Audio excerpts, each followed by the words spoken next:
ആയിട്ടാണ് ആൾക്കാർ പറയണത്.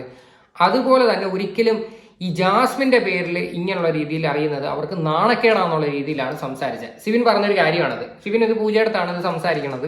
അപ്പൊ അതെല്ലാം കഴിഞ്ഞിട്ട് ഇന്നലെ രാത്രിയിൽ സിബിൻ കിടക്കുന്ന സമയത്ത് പൂജയുണ്ട്, ഋഷിയുണ്ട്. ആ സമയത്ത് മെയിനായിട്ട് പറയുന്നൊരു കാര്യമുണ്ട്. എന്താണ് സിബിന് ഈ പറയുന്ന ജാസ്മിനോട് ഇത്രയ്ക്ക് ദേഷ്യവും വൈരാഗ്യവും എന്ന് സംസാരിക്കുന്നുണ്ട്. അപ്പൊ സിബിൻ പറയണ ഒരു കാര്യമുണ്ട്, അതെന്തായാലും നമുക്കൊന്ന് കേട്ടു നോക്കാം.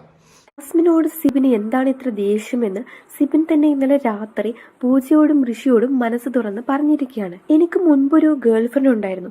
അവളെ കാണാൻ ജാസ്മിനെ പോലെ തന്നെ ആയിരുന്നു. അതുകൊണ്ടാണെന്ന് തോന്നുന്നു എനിക്ക് അവളെ കാണുമ്പോൾ വേഗം ദേഷ്യം വരും. എന്റെ ഗേൾ ഫ്രണ്ട് എന്നെ നല്ല രീതിയിൽ തേച്ചു എന്ന് പറഞ്ഞാൽ ഒരു 1.5 തേക്കൽ തന്നെയായിരുന്നു അത്. 12 ലക്ഷത്തോളം എന്നെ പറ്റിച്ചിട്ടുണ്ട്. കണക്കെടുക്കുവാണെങ്കിൽ അതിൽ കൂടുതലും ഉണ്ടാവും. അത് മാത്രമല്ല, മാനസികമായിട്ട് എന്നെ ഒരുപാട് തളർത്തിയിട്ടുണ്ട്.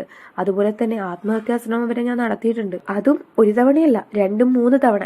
അപ്പോൾ അത്രയും വലിയ തേപ്പാണ് അവൾ എനിക്ക് തന്നിട്ട് പോയത്. അവളെ കാണാൻ ജാസ്മിനെ പോലെയാണ് ഇരിക്കുന്നത്. അതുകൊണ്ടാണ് എനിക്ക് ജാസ്മിനോട് ഇത്രയും വലിയ ദേഷ്യം. ഇത് കേൾക്കുമ്പോൾ തന്നെ പൂജയും ഋഷിയും എഴുന്നേറ്റിട്ട് പോകാൻ നോക്കുന്നുണ്ട്. കാരണം അവൾ ഭംഗിയുണ്ട് എന്നുള്ളൊരു വാക്ക് സിബിന്റെ വായിൽ നിന്ന് വീണു വെച്ചിട്ട്.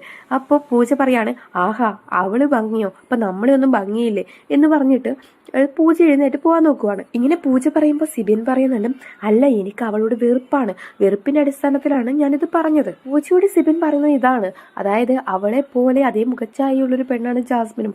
അപ്പോൾ എനിക്ക് അവളെ കാണുമ്പോൾ ശരിക്കും നല്ല രീതിയിൽ ദേഷ്യം വരുന്നുണ്ട്. അതാണ് ഞാൻ പറഞ്ഞു വന്നത്. ഇപ്പൊ എങ്ങനെ ഇരിക്കുന്നു? അതായത് സിബിനെ തേച്ചിട്ട് പോയ കാമുകിയുടെ അതേ മുഖഛായയാണ് നമ്മുടെ ജാസ്മിനുള്ളതെന്ന്. അതുകൊണ്ടാണ് ജാസ്മിനോട് ഇത്രയ്ക്ക് വൈരാഗ്യം. അല്ലാതെ എനിക്ക് തോന്നുന്നു ഈ ചോദിക്കാത്ത കാണിക്കുന്നൊന്നും പുള്ളിക്കാരൻ്റെ വിഷയമല്ലെന്ന് തോന്നുന്നത്. അപ്പം ശരിക്കും പറഞ്ഞു കഴിഞ്ഞാൽ സിബിന്റെ പല രീതിയിൽ നമുക്ക് കാണുമ്പോൾ മനസ്സിലാക്കാൻ പറ്റും. സിബിൻ നല്ല രീതിയിൽ ഈ ഒരു ഇതിൽ ടാർഗറ്റ് ചെയ്യുന്ന ഒരു ആള് ശരിക്കും ജാസ്മിനാണ്. ഇന്നും എന്തൊക്കെ പൊട്ടിത്തെറികൾ നടക്കുന്നുണ്ട് ജാസ്മിനും സിബിനും തമ്മിയിട്ട്.